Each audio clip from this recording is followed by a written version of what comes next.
Today I have a big, beautiful bloom to stencil, and the results are, well, they're pretty good. Hey everyone, it's Cathy Zielske. Welcome back to my channel and my studio. To see this big bloom card come to life, stick around. That video is coming up next.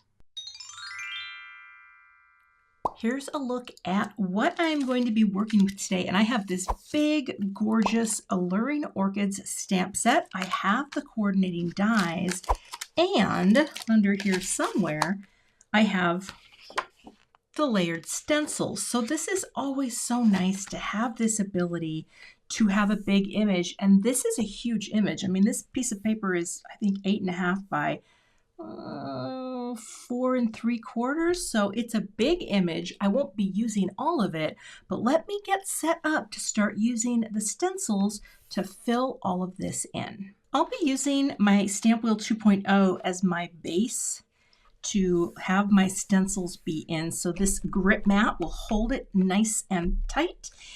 And I have several inks. So I have a whole series of Altenew inks. You'll see them as they come up, but I'm going to speed this up a bit. I have assorted brushes and various things, but I will tell you this.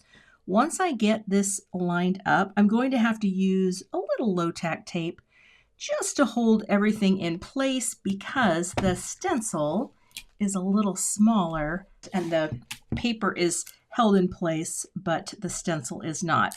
And I like to hedge my bets when I'm blending, so we wanna keep it all in place. And so let me make sure I'm in the right place down here. Oh yeah, that looks really good. Okay, we're taping, we're stenciling. I'll turn on some music and you can watch this come together.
And now I can add the details from the stamp set.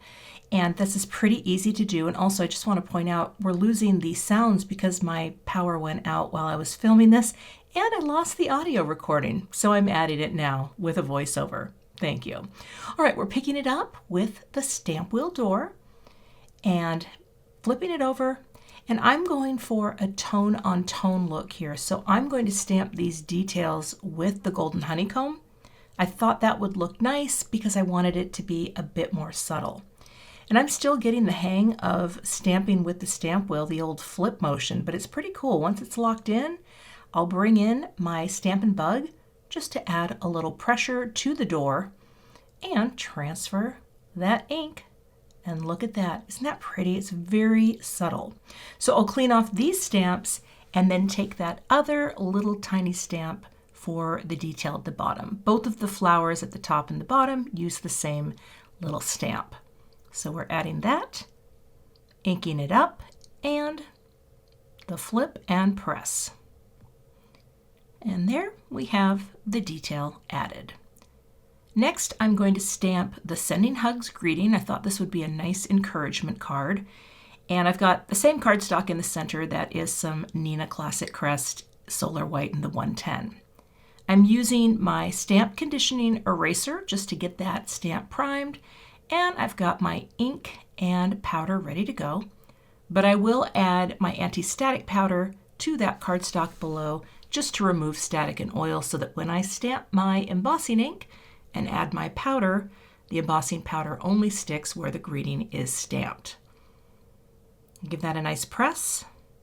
And I will do this one more time off camera just to get a really nice coating of the clear embossing ink.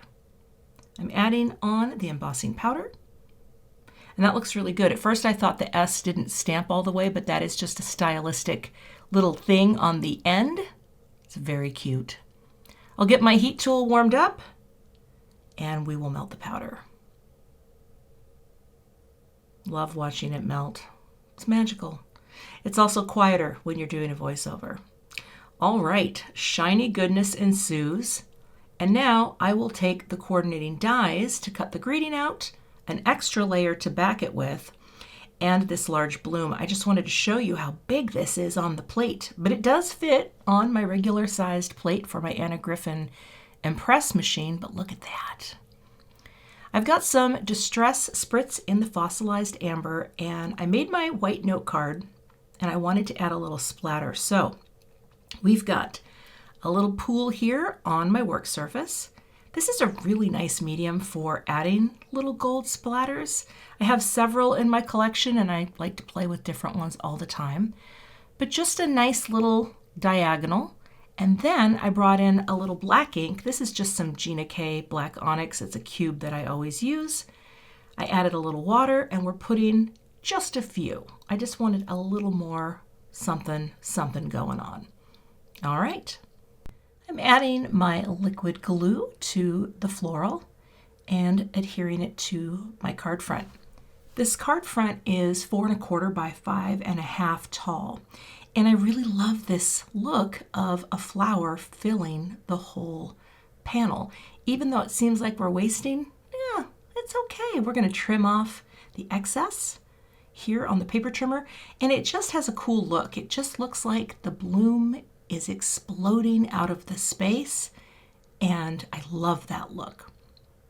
I've got 2 different depths of foam here on the back of the greeting because the greeting is going to overlap the flower, and I just wanted to make up for the little bit of height difference. So we'll add liquid glue. Gives me a little bit of wiggle room, and I really like the placement down there at the bottom. And then we'll finish it off with some gold pearls. A little glue and boop. Well, boop. See, it's voiceovers are so different, boop, for me because I'm used to the sounds, boop. So I guess I still have to make them, but it also shaves off a lot of time on these videos, boop. So I need to keep that in mind. And that is the finished card project. I love that I am learning how to use these large layered stencils to create really lovely cards. You can find links to all of the products in today's video in the YouTube description box. If you're not a subscriber to my channel, I would love to have you, so please hit that subscribe button and be sure to hit the notification bell so that you don't miss the next time I post. Thanks so much for watching and have a great day.